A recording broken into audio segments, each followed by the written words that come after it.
pues aquí tenemos la fórmula de la osmolaridad efectiva, que es 2 veces sodio más glucosa entre 18, ¿no?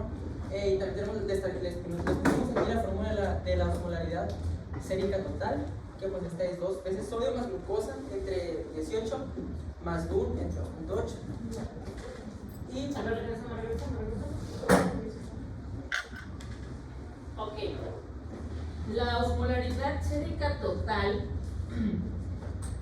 se aplica siempre y cuando tengamos alteraciones del DUR. Si el DUR se encuentra en valores normales, vamos a usar la osmolaridad sérica efectiva, es la que se usa siempre, a menos de que tenga yo nitrógeno ureico de 200, nitrógeno ureico de 200, 100.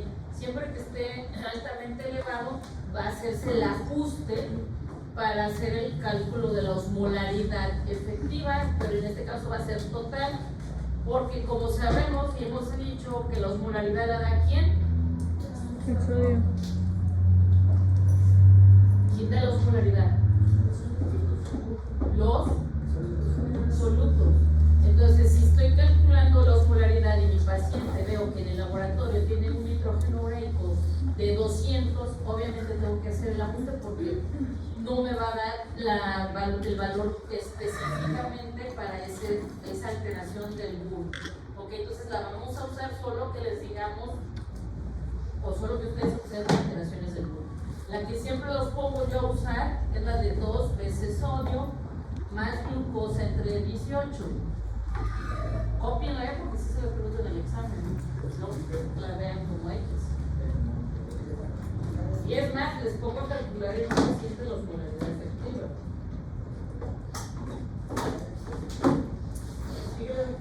bueno, ahora en cuanto a los valores normales de la osmolaridad sérica, según los diferentes grupos, nosotros encontramos que en neonatos va desde 270 a 290 milimoles por kilo agua, y pues en lactantes 275 a 295, en niños 275 a 295, en adultos de 275 a 295, obviamente pues varía según donde se consulte, en el adulto mayor de 275 a 295 y en la mujer embarazada de 265 a 280. Y normalmente lo van a cerrar para que se aprenda de todo, lo agarran de 270 a 290, ese va a ser el normal que vamos a manejar. Es el universal que se van a aprender. Luego, bueno, ahora, en cuanto a los valores normales de vasopresina sérica o antidiurética, en los neonatos tenemos un valor de 1 hasta 5 picogramos por mililitro, en lactantes de 0.5 a 4 picogramos por mililitro, y en niños de 0.5 a 4, en adultos de 0.5 a 5, en el adulto mayor de 1 a 6, pero pues puede aumentar, en mujeres embarazadas de 0.5 a 5 picogramos por mililitro.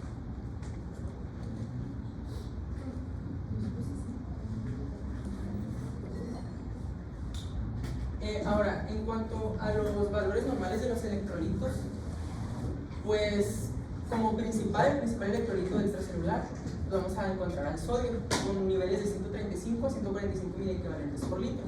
El potasio de 3.5 a 5.0 miliequivalentes por litro, el calcio total de 8.5 a 10.5 miligramos por decilitro, el cloruro o el cloro de 98 a 106 miliequivalentes por litro, el bicarbonato de 22 a 28, el magnesio de 1.5 a 2.5 y el fosfato de 2.5 a 4.5. Puede ser que se den cuenta que haya ciertas modificaciones en algunos laboratorios, pero ¿cuál es la importancia? Que ustedes tienen que saber los valores normales. El sodio, 135 a 145 no va a cambiar. Siempre ustedes deben de saber que es de 135 a 145. El potasio, que es otro, de hecho hay una literatura que va de 3.5 a 5.5. Entonces, ahí eso puede mantenerse. Que se sepan que es de 3.5 a 5, está bien. Calcio, cloro, el bicarbonato es determinado en gasometría. El valor normal va de 22 a 26, con una media de 24 en todas las literaturas. Son muy pocas literaturas quienes lo manejan a 28 y aquí en México lo manejan de 22 a 26. porque si no les va a crear confusión. Y estrictamente hablando de un bicarbonato de 28, está hablando de que hay un incremento de luego. Pues bueno, ya de 22 hay la equivalente para que la noten. Y dale, por favor. Ahora sí vamos a comenzar. Como se había estado comentando anteriormente, pues en cuanto a la liberación de la vasopresina y a los osmoreceptores y a los receptores que van a estar detectando, pues van a ser muy sensibles, que van a detectar pues literal cualquier mínimo cambio desde 1 a 2% en cambios de la osmolaridad. Desde luego, pues se van a integrar distintas señales. Van a regular su síntesis a mediano plazo mediante el control transcripcional, como les mencionó mi compañera, y mantiene una reserva suficiente, ¿no?, para estímulos prolongados y actúa a nivel renal para modificar pues el volumen de la orina, que es lo que vamos a ver hace un momento. Bueno, ya que se ha estado mencionando desde el principio, ¿no?, que estímulos pues, van a ser los que van a propiciar o van a desencadenar un aumento o una disminución de la secreción del transporte o la liberación de la hormona antidiurética, pues todo esto nos lleva simplemente a algo, una cosa, mecanismo de acción, o sea, cómo o qué efecto va a tener esta hormona y a qué nivel y qué procesos moleculares y fisiológicos va a tener a nivel de nuestro organismo. Ahora, pues los principales efectos que busca la hormona antidiurética o la DH, la vasopresina, es regular, primero, el principal, regular la osmolaridad plasmática. Desde luego, otros como la regularización de la bulimia y la presión arterial.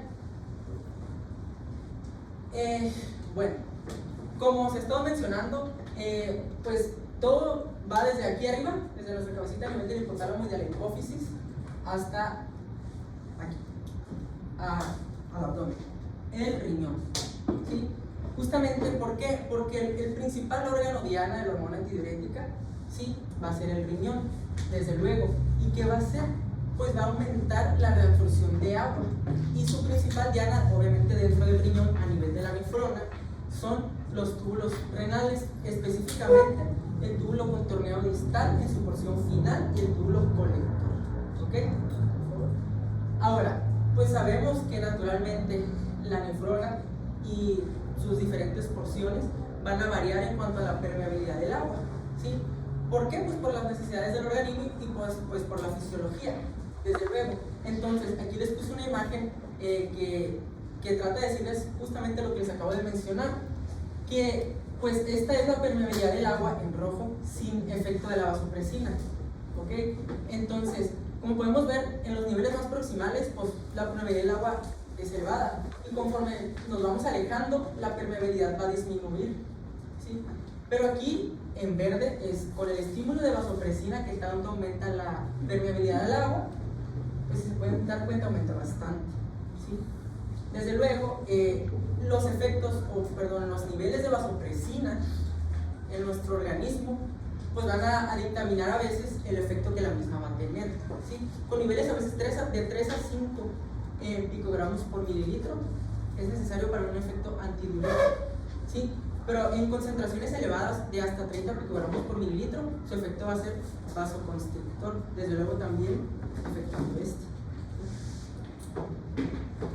Ahora, mencionando ya de los túbulos, sabemos que la nefrona va a variar histológicamente según la región de la misma, ¿no? Pues no es la misma un epitelio cúbico simple con, no sé, a nivel de túbulo contorneado proximal con microvellosidades, porque ahí se reabsorbe la mayor cantidad del agua, ¿no?, hasta el 70%, al nivel del túbulo contorneado distal o colector, donde tenemos dos tipos específicos de células, que son las células principales, ¿sí?, que realmente a la que nos importa a nosotros es la célula principal, y las intercaladas no tanto, para fines prácticos de hormona antidiurética. Y dentro de estas células vamos a tener receptores, los famosos receptores B2, que a los cuales se va a acoplar la hormona y va a generar un efecto. Estos receptores van a ser receptores clásicamente acoplados a proteínas G estimuladoras. Y también vamos a tener receptores B1 a nivel de los vasos, a nivel de la vasculatura, también acoplados a proteínas G, en este caso Q. Ahora, pues ya mencionado todo este proceso, pues al momento de que haya un estímulo, ¿sí? Pongamos la osmolaridad aumenta, tenemos un paciente hemoconcentrado, ¿sí? Pues ¿qué va a pasar? Los osmoreceptores a nivel del órgano subfonical y el vasculoso de la lámina terminal, ¿sí? Van a detectar esto, la célula se va a encoger y se van a enviar señales justamente hacia las neuronas magnocelulares, como ya se ha estado mencionando, y todo nos lleva a lo mismo. Estas neuronas magnocelulares van a enviar un estímulo que se va a empezar a sintetizar ARN mensajero con una posterior síntesis de la hormona antidiurética, ¿sí? Y este mismo estímulo se va a desplazar justamente hacia la neurohipófisis, donde se va a empezar a liberar la vasopresina. ¿Ok? Ahora, la vasopresina ya liberada en nuestro torrente sanguíneo va a llegar y se va a enviar a los receptores a nivel de riñón, efectuando la reabsorción tubular de agua, ¿sí? Pero molecularmente, ¿cómo es que esto sucede? Les mencioné que los receptores B2 están acoplados a proteínas G estimuladoras. ¿Qué quiere decir? Cuando hablamos de una proteína G estimuladora, específicamente de qué tipo de proteína o qué proteínas pues, van a actuar, o cuál va a ser su mecanismo principal. Bueno, pues la primera. Sí, pues estamos hablando de que va a estimular al AMP cíclico, ¿verdad? Entonces, se une la vasopresina al receptor B2, se va a disociar la subunidad alfa, como lo vimos al principio en generalidades, se disocia la subunidad alfa, obviamente ya con GTP, y va a estimular a la adenilato ciclasa, que justamente esta va a mediar la conversión de ATP a AMP cíclico. Al elevarse las concentraciones de AMP cíclico, ¿qué va a pasar? Se va a estimular a esta proteína, la proteína quinasa dependiente de AMP cíclico, y va a llevar a cabo múltiples fosforilaciones con un consecuente movimiento de unas vesículas que están en el interior de nuestras células principales. Y estas vesículas contienen a su vez dentro de ellas unas proteínas que conforme estas se acerquen a la membrana de la célula se van a ir insertando para formar un canal, aquaporina 2. Y ya insertado este canal a nivel de la célula hacia la luz tubular, va a aumentar la permeabilidad del agua. Pero, pues este estímulo no solamente es suficiente, ¿sí? Sabemos que la aquaporina lo único que va a hacer es abrirle la puerta al agua. Pero ahora, ¿qué es lo que nos va a decir a nosotros? ¿O qué va a decidir? ¿Qué va a hacer que el agua ingrese? Pues obviamente en nuestro riñón, a nivel de la médula renal, sabemos que la médula renal es hiperosmolar, o sea, tiene una osmolaridad de 1200 a 1400, ¿no? Entonces, justamente este gradiente osmótico va a hacer que el agua se dirija hacia el espacio intersticial del núcleo. Desde luego, con el consecuente ingreso de agua al intersticio renal, pues esta agua va a ingresar a los capilares peritubulares y esto a su vez va a hacer que que aumente el volumen extracelular de agua, o sea, posterior intravascular, ¿sí? Entonces la osmolaridad plasmática pues va a regresar a sus niveles basales, a sus niveles normales. O sea, a mayor absorción de agua bajo este mecanismo, mayor será el volumen y la osmolaridad se va a regular, a disminuir hasta sus niveles de 275 a 290. Ahora, desde luego, el hecho de que aumente el volumen a nivel de nuestros vasos también, esto va a elevar la presión arterial. ¿Sí? ¿Y cómo es que va a elevar la presión arterial? Pues justamente un aumento del volumen de líquido extracelular va a hacer que aumente el volumen de la sangre y por ende va a aumentar, va a haber un aumento del retorno venoso. ¿Sí? Entonces, el hecho de que aumente el retorno venoso significa que va a aumentar el volumen del diastólico, el nivel del corazón, el ventrículo, se va a inyectar más sangre, ¿sí? Y desde luego, pues va a aumentar el gasto cardíaco, ¿sí? Con una elevación del gasto cardíaco, sabemos que la presión arterial está determinada por el gasto cardíaco por la resistencia vascular periférica, entonces aumenta el gasto cardíaco que aumenta la presión arterial, ¿ok? Entonces, eso mismo, desde luego ya creo que ya lo captaron, es que el hecho de que se reabsorba agua hará que incremente la ulemia, ¿sí? Ahora, eso, o creo que ya notaron que el hecho de que cuando se estimula el receptor B2, indirectamente va a generar un efecto sobre la presión arterial y sobre la ulemia, ¿sí? No solo sobre la osmolaridad. Pero ahora, cuando se estimulan los receptores B1, en este caso, ¿qué va a pasar? Pues su efecto va a ser principalmente sobre la presión arterial, ¿sí? Pero bien les comentó mi compañera Dania, a nivel del seno carotídeo, del arco aórtico, tenemos receptores, receptores, que son inhibidores, pues en este caso sus señales son inhibidores de la liberación antidiurética. Entonces, ¿qué pasa? Disminuye la presión arterial o la bulimia, se inhibe la señal inhibitoria, ¿y qué pasa? Se envían estas señales hacia nuestra cabeza por parte de los nervios, el glosofaringio, vago, hacia el nivel del tallo cerebral, específicamente el bulbo raquídeo, núcleo del tracto solitario, el cual va a enviar aferencias a donde creen, pues a nuestras neuronas magnocelulares, específicamente el núcleo supraóptico y paraventricular, pues principalmente el supraóptico, que es el que produce las quintas, sextas partes de la hormona antidiurética, ¿sí?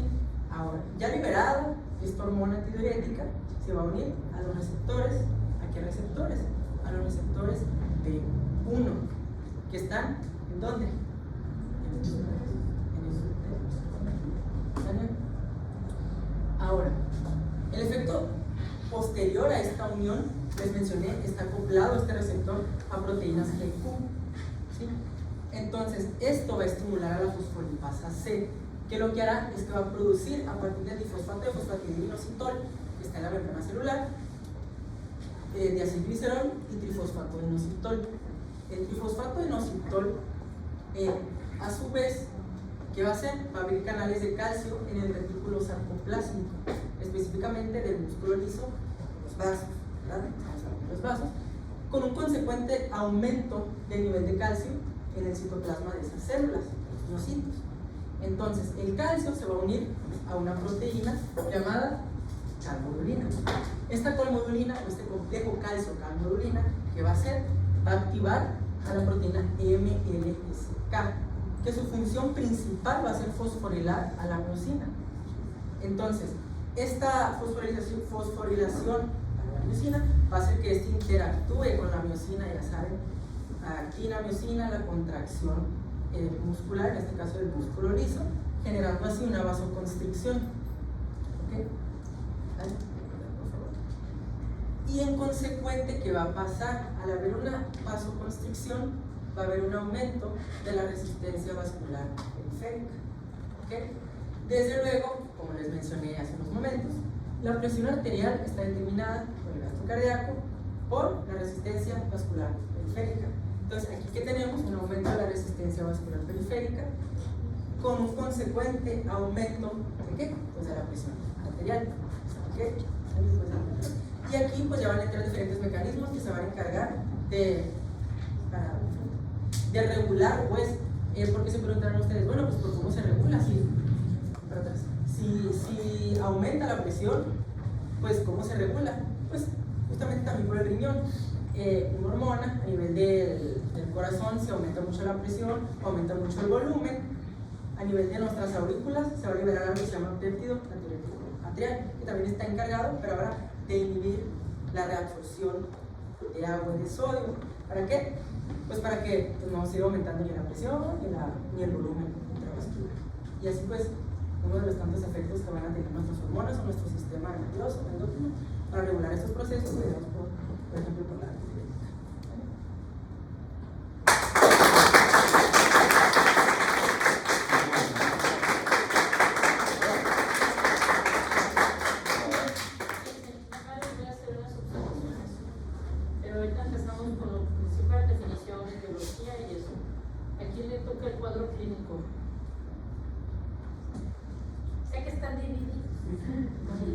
a mí.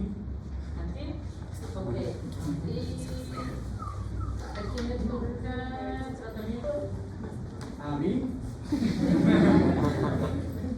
Ok. No vamos a llegar ahorita a cuadro clínico porque ahorita que termine tus compañeros tienes para hacerte observaciones de cuadro clínico y tratamiento. ¿Sabes? ¿A quién le tocó diagnóstico? A mí. Bueno, entonces tú vas a exponer o cómo. No, pero eso no tocó a mí, pues. Pero tú vas a lo que está. Pues sí, eso sí lo voy a poner. ¿Eh? Ándale. No, eso sí, esas tres partes sí. Creo que me cae. Diagnóstico, tratamiento y cuadro clínico. Casi nada. Básicamente la ECO.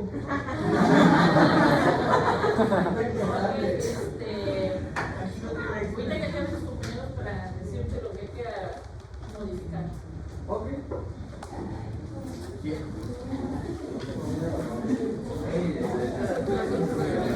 Te lo juro que yo antes no sabía. ¿Verdad? Sí, estoy acostumbrada. Yo no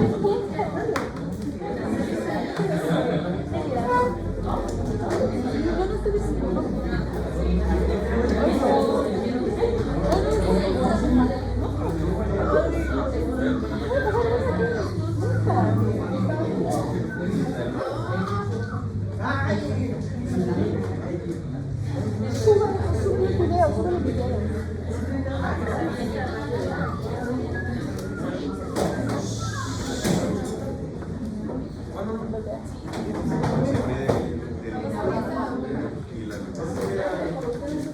Va a pasar lista la doctora.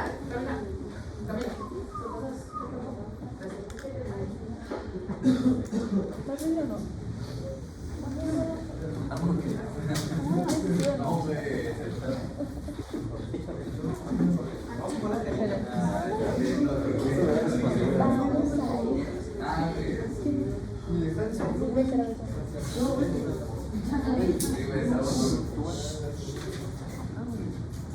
Presente. Presente. Presente. Presente. Presente. Presente. Presente. Presentes. Presente. Presente. Presente. Presente. Presente. Presente. Loredo. Presente. Maciel. Presente. Miramontes. Kenia.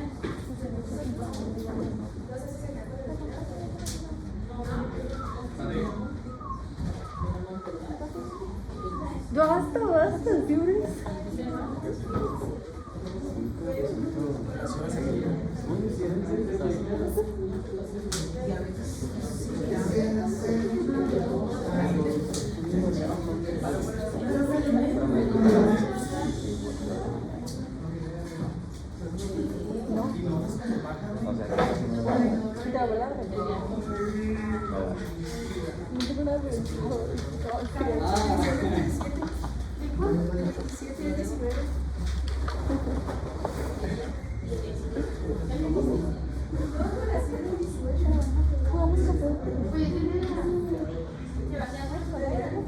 Pero no también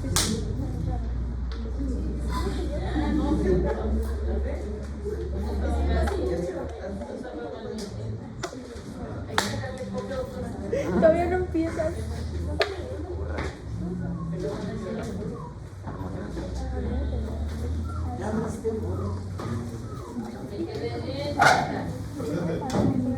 Presente. Presente.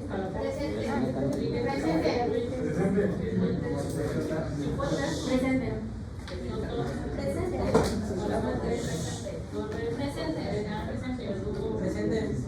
Presente. Buenas tardes, compañeros. Nosotros somos el equipo 3 y le vamos a hablar sobre la primera patología, que es la diabetes insípida.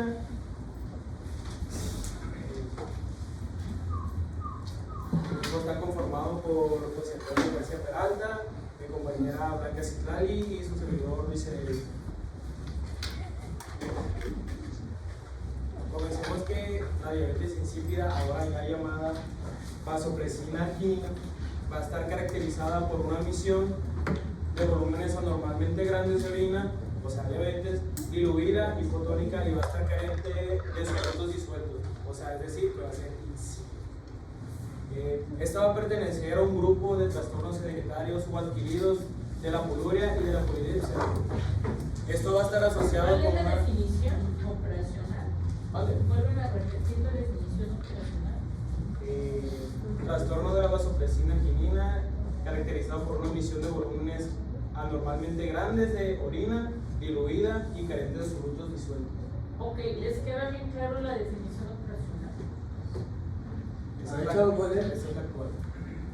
Actualmente así se llama, antes llamada diabetes insípida. Todavía se le dice diabetes insípida, pero actualmente esa es la definición operacional, que es el trastorno de la vasopresina anginina. ¿Y cuál es la característica? Que es la emisión de volúmenes anormalmente grandes, o sea, poliuria, ¿sí? Diluida, o sea, hipotónica, o está altamente la orina como el agua, ¿sí? Porque está carente de solutos.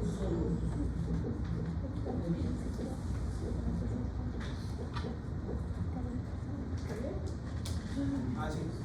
Continuamos con esta va a estar asociada con una secreción insuficiente de la vasopresina o a su respuesta renal, lo que va a resultar en una poliuria hipotónica o en una polinipsia compensatoria.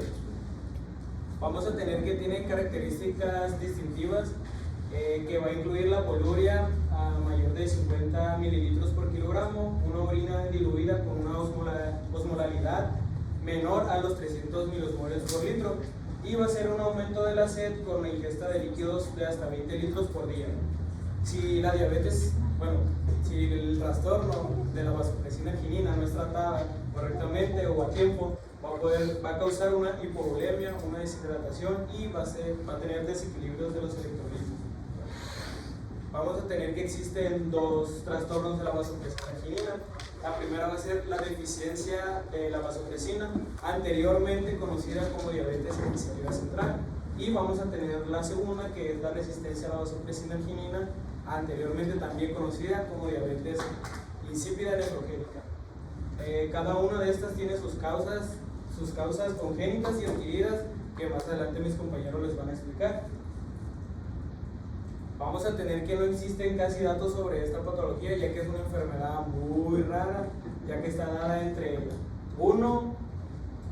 una persona entre 25,000 gentes. O sea, casi nadie las tiene. Más comúnmente en las personas que tienen un traumatismo craneoencefálico o en una operación quirúrgica. No hay evidencia si se da entre más hombres, si se da en puras mujeres. Y de forma global, la diabetes insípida central es la forma más frecuente. Más frecuente, y va a estar manifestadas en edades más tempranas. Más tempranas que las formas adquiridas. Estas van a suponer al menos el 10% de los casos. Dentro de la diabetes insípida, parece que el patrón hereditario es más frecuente, observados en el autosómico dominante por mutaciones del gen ABP. Dentro de este grupo se ha documentado una prevalencia del síndrome de Wolfram entre 1 y 9 casos, de 106 personas.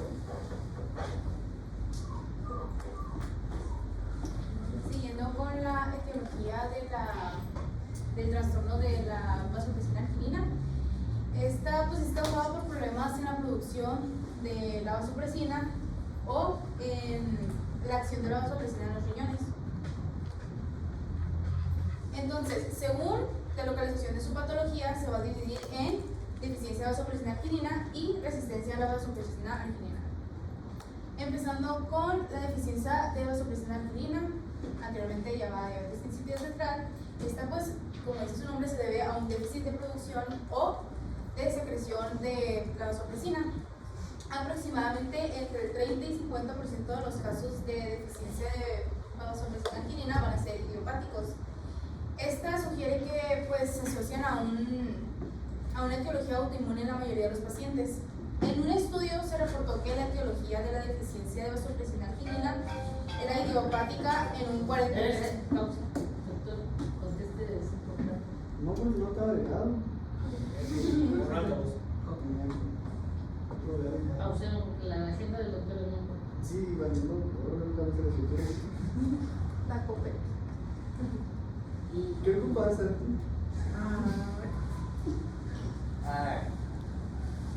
Ok. No, porque Gasol. Continúa sin dale. No, a ver, yo no voy a estar jugando, Compañero, malamente tenía el teléfono prendido, o sea, porque yo les dije que pusieran sus teléfonos en silencio. Yo interrumpo mis labores para tener mi teléfono en silencio y ponerles atención a ustedes. Yo no voy a estar jugando y estemos marcándonos y estemos haciendo jueguitos. Y hay que tener respeto por la clase, ¿sí? Y hacia mi persona. Si no, esto no fue un problema. Nos vemos en el imparcial y listo. No va a venir a perder mi tiempo. Compórtense, son adultos ya. No tengo niños de prepa. No les quito el celular porque son adultos y tienen que ser responsables. ¿Okay? Que no vuelva a pasar. Adelante. Continúa, que ya no me da permiso de continuar. Entonces, en un estudio pues se reportó que la etiología de la deficiencia vasopresina arginina es idiopática en un 43%, familiar en un 4%, granulomatosa en un 8% y adquirida, ya sea por un tumor cerebral, un trauma o una cirugía en un 45% de los casos. Entonces, empezando con las causas adquiridas, que pueden ser causas neuroquirúrgicas, como una cirugía hipofisiaria, que esta pues, es muy frecuente, también una lesión traumática del hipotálamo y la hipófisis, o la neurocirugía con abordaje transesfenoidal, generalmente inducen pues la deficiencia de vasopresina arginina.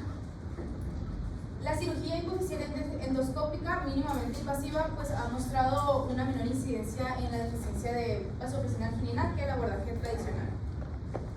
Siguiendo con causas adquiridas, también la pueden causar tumores como el craniofaringioma, que esta pues está asociada a la deficiencia de vasopresina arginina. ¿Cuál es el más frecuente de las causas de diabetes insípida? ¿En qué porcentaje? El craniofaringioma, ¿en qué porcentaje es más frecuente? Es importante, ya tienen que empezar a manejar los valores de porcentajes, cuál es el más frecuente, porque vas a tener varios, pero yo en el examen te voy a preguntar, de estos tumores, ¿cuál tiene mayor porcentaje de presentar esta complicación? Bueno, el craniofaringioma se va a asociar pues, a la deficiencia de vasopresina arginina, tanto como antes, sobre todo después de la cirugía. Germinomas, metástasis, linfomas y leucemias, y pues tumores primarios o secundarios en el cerebro pues pueden afectar la región hipotálamo hipófisis. Por otro lado, las enfermedades granulomatosas e inflamatorias como la sarcoidosis, histocitosis, hipofisitis linfocítica, y estas pues suelen mostrar un engrosamiento del tallo hipofisiario y una ausencia de punto brillante en la resonancia magnética, que más adelante les van a comentar mis compañeros en el diagnóstico. ¿Cuál es más frecuente? Lo que es la lesión secundario a la cirugía o secundario a la tumoración, ¿cuál tiene más frecuencia? A la cirugía. A la cirugía. La cirugía son los más frecuentes, los de la cirugía. Es menos frecuencia el de tumores, pero de los tumores, el craniofaringioma es el que tiene el alto porcentaje de presentar diabetes insípida. Luego, y tienen que leer el porcentaje, porque yo les pongo en el examen la pregunta y a cada uno le pongo un porcentaje. Ustedes tienen que saber con qué porcentaje es más su frecuencia craniofaringioma como complicación de diabetes insípida. Como otra de las causas adquiridas que puede presentar deficiencia de vasopresina arginina está la hemorragia subaracnoidea, un traumatismo cráneoencefálico en un 15 a 20%, y una cirugía de aneurisma comunicante. Esto pues puede asociarse a odipsia, lo que pues va a aumentar el riesgo de hiponatremia grave. Y por otro lado están las causas genéticas, que las mutaciones del gen vasopresina, una herencia autosómica dominante, que es la más frecuente, y pues esta diabetes insípida puede formar parte del sistema de Wolfram, que se presenta diabetes insípida, diabetes mellitus, atrofia óptica y sordera. Y por otro lado está la diabetes insípida nefrógena o la resistencia a la vasopresina arginina, que pues esta es una disminución en la capacidad renal para concentrar la orina, que pues es el resultado de la resistencia a la acción de la hormona antidiurética. Esta patología pues puede deberse a la resistencia del sitio de la actividad de la hormona antidiurética, ya sean los tubos los colectores, o a una interferencia con el mecanismo de contracorriente de Víctor. O sea que no lo vamos a ver. Nosotros no vemos diabetes nefrogénica.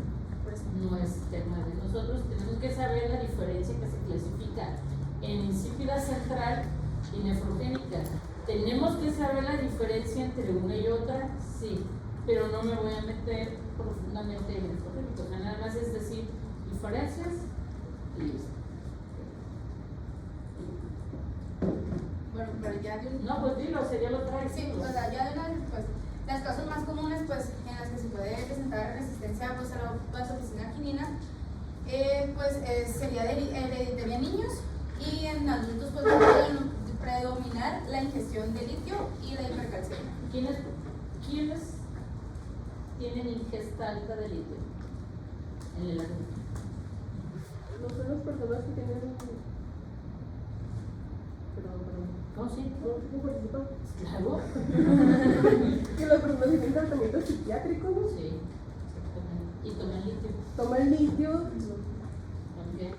Es una de sus complicaciones, y por eso se debe de estar evaluando los niveles séricos de litio, porque una de las complicaciones, porque es tóxico y la toxicidad se manifiesta dando diabetes nefrogénica. Luego. Interesante. Ahora sí. Ustedes son el primer equipo que expone fisiopatología. La primera enfermedad. Todas las observaciones que yo les haga a sus compañeros ahorita, ellos tienen, ahora sí que, el privilegio de ser el primer equipo, y las observaciones son solo observaciones. ¿Sí? O sea, de que faltó, que sí, que no, a pesar de que ya la revisé. Entonces ahora, los siguientes equipos, obviamente, tienen que ya hacer las observaciones que hago aquí, mejorar sus exposiciones, ¿no? Luego. Entonces, aunque pues la etiología inicial de cada enfermedad es diferente, todas pues nos van a conducir a lo que es la excreción de grandes volúmenes de orina diluida, a una sed extrema y a una deshidratación severa. Entonces, el equilibrio hídrico normal depende pues de tres elementos, que es el mecanismo de la sed, la secreción de vasopresina por la neurohipófisis y la respuesta renal a esta hormona. Para explicarles un poquito del mecanismo de la sed, pues se va a estimular principalmente con el aumento de la osmolaridad plasmática. Pasa que hay un aumento de la concentración de sodio y se van a deshidratar intracelularmente las neuronas osmoreceptoras.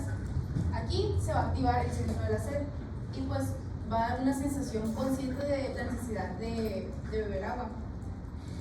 Encontré que el umbral de la sed es que cuando hay un aumento de tan solo 2 microequivalentes de sodio, pues ya va a activar el centro de la sed. Esto lo debieron, no me acuerdo, es interesante. Esto lo debieron haber visto en su fisiología, en clase de fisiología. ¿Lo vieron? ¿Sí o no? Sí, sí lo dijeron. Sí, entonces la pregunta es, ¿por qué da sed? Ya sé que se incrementa 2 miliequivalentes el sodio. Entonces, este aumento de la concentración de sodio va a ir a estimular ¿a quién? El centro de la sed. Ok. ¿Y este centro de la sed, cuál es su reacción? ¿Cómo responde a este estímulo?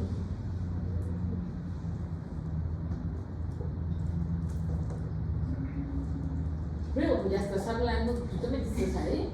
Todo lo que traigan plasmado en sus diapositivas no tienen que explicar. Regresa. Es fisiología, están en fisiología. Te acaban de dar la fisiología de la hormona antidiurética. Hormona anti. Tengo sed. ¿Qué significa? Si tengo sed. Ahí lo dices.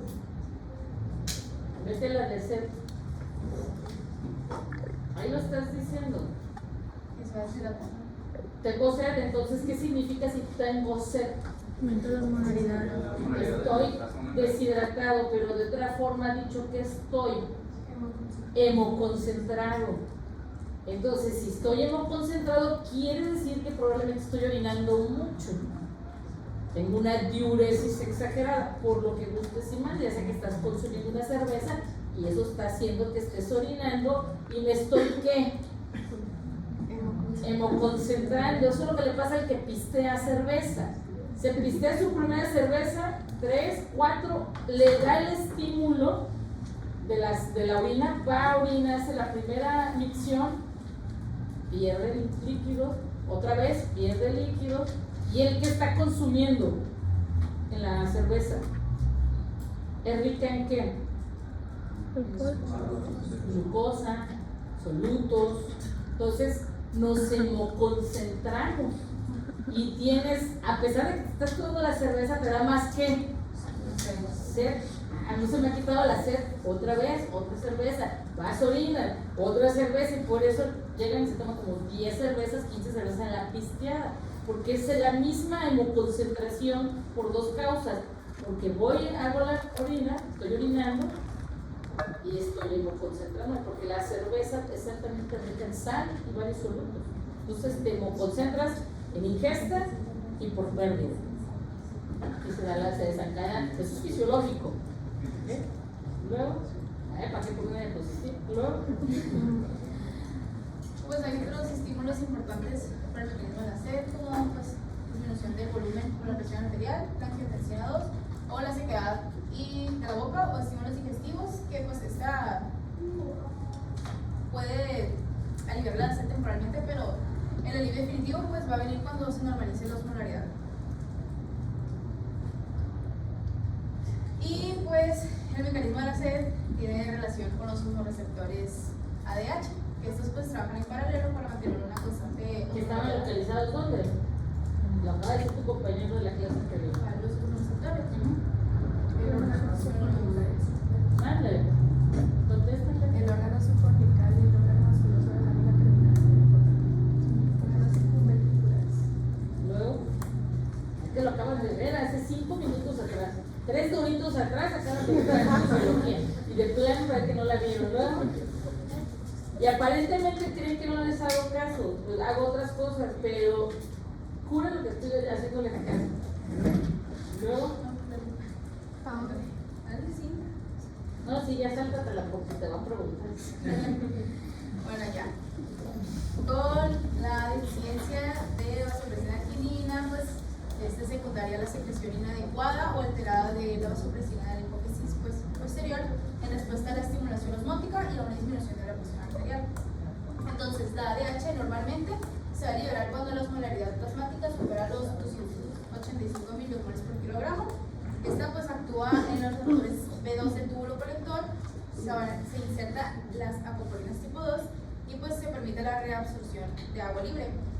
En esta deficiencia de vasopresina quinina el problema es central pues, del hipotálamo de la hipófisis.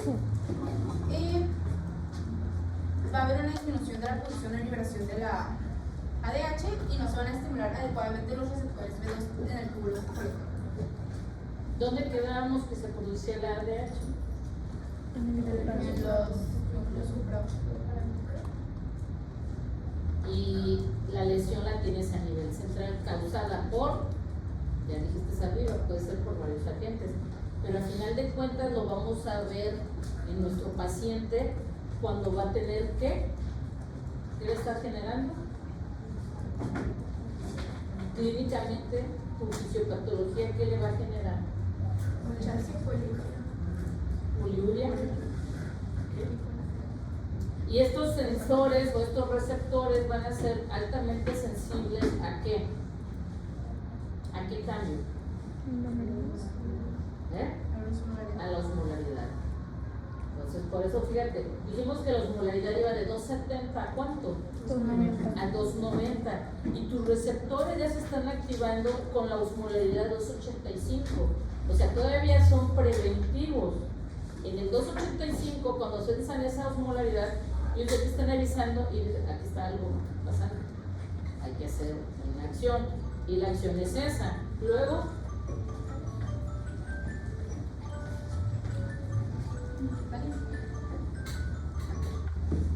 Entonces, en la deficiencia de vasopresina alquilina, al no haber pues una suficiente hormona, no se van a insertar las aquaporinas, se va a disminuir la reabsorción del agua y se va a producir un gran volumen de orina hipotónica.